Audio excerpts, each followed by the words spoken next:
Bonjour à tout le monde, ici Jean-Claude Sely, guérisseur, magnétiseur en Suisse. Tout d'abord, êtes-vous bien abonné à ma chaîne YouTube car cela me permet d'avancer. Merci également de liker ma vidéo, cela me fait toujours chaud au cœur et sous cette dernière vous trouverez des liens utiles comme mon site internet et un numéro de téléphone. Si vous désirez me contacter, vous trouverez également un lien des films Jupiter, des films sur la nature, le paranormal, l'ésotérisme, etc. ainsi qu'un lien de Sophia Voyance, tarologue réputée. Aujourd'hui, nous allons parler comment devient-on guérisseur. Je vais vous parler entre autres de mon expérience, mais cela pourrait aussi s'appliquer à un grand nombre de personnes qui effectuent notamment ce métier à titre professionnel. Tout d'abord, je pense qu'il est important de recevoir un appel du monde subtil et énergétique si l'on est vraiment destiné à cette activité. Il faudra aussi élever son taux vibratoire car la santé et l'énergie du guérisseur sont très importants afin de pouvoir aider les autres.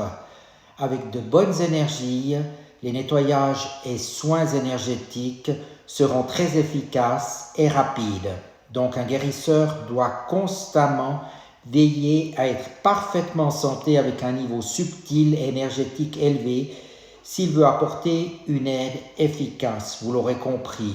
Ensuite, la connexion avec le monde subtil, soit avec des guides et des aides de lumière, est très importante. Pourquoi, vous me direz-vous? Cela donne une grande puissance dans les traitements et d'autre part, cela protège aussi bien le guérisseur que le patient.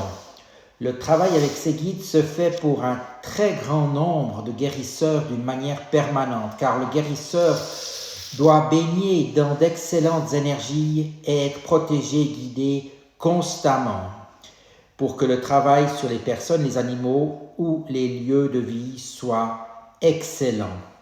Pour ma part, j'effectue également des demandes à l'univers, à mes guides, aux êtres de lumière, pour que la lumière, par exemple, absorbe l'ombre et que les hommes respectent les animaux et la nature.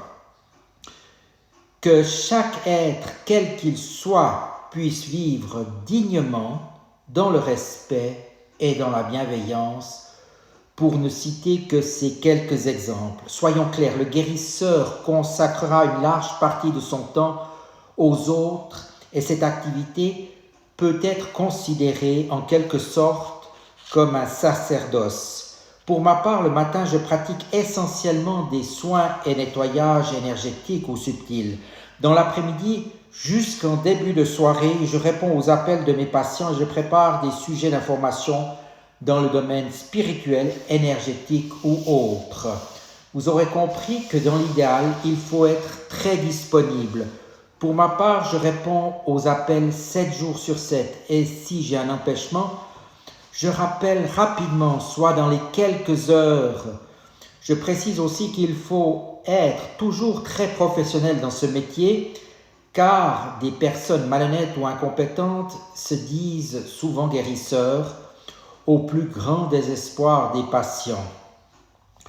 Pour ma part, je propose toujours un traitement sur mesure à chaque personne ou animal et actuellement ma clientèle, je peux dire, est répartie principalement en Suisse et en France et de nombreux thérapeutes et médiums me consultent. Voilà.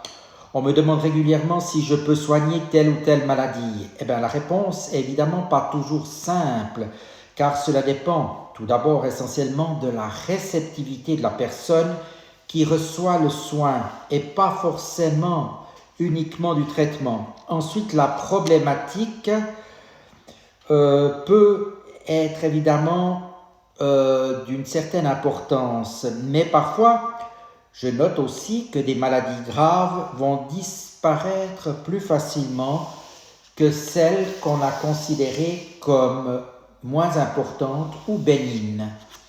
Enfin, le côté psychosomatique joue aussi un grand rôle. Je relève que la confiance dans le soin permet aux énergies de passer plus facilement et cela n'a encore rien à voir avec l'effet placebo. Je pense que les guides font en sorte que les personnes qui veulent recevoir les soins les reçoivent plus facilement. Et c'est tout normal. Voilà, même si tout le monde a quelques capacités, pas tout le monde est naturellement guérisseur, vous pouvez vous en douter. Je pense que si on n'est pas un professionnel avec des compétences avérées, il vaut mieux s'occuper de soi-même et éventuellement de ses proches, mais éviter de faire perdre du temps à telle et telle personne. Je précise qu'un guérisseur n'est à mon sens pas un thérapeute bisounours. Vous l'aurez compris, chacun ses compétences et son métier.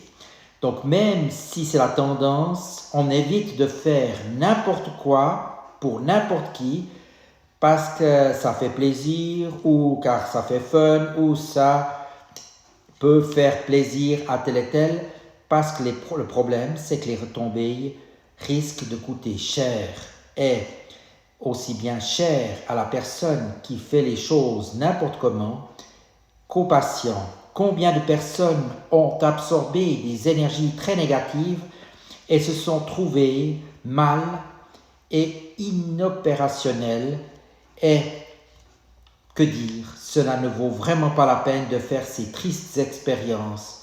Faisons ce que nous savons faire, le reste, laissons-le aux autres.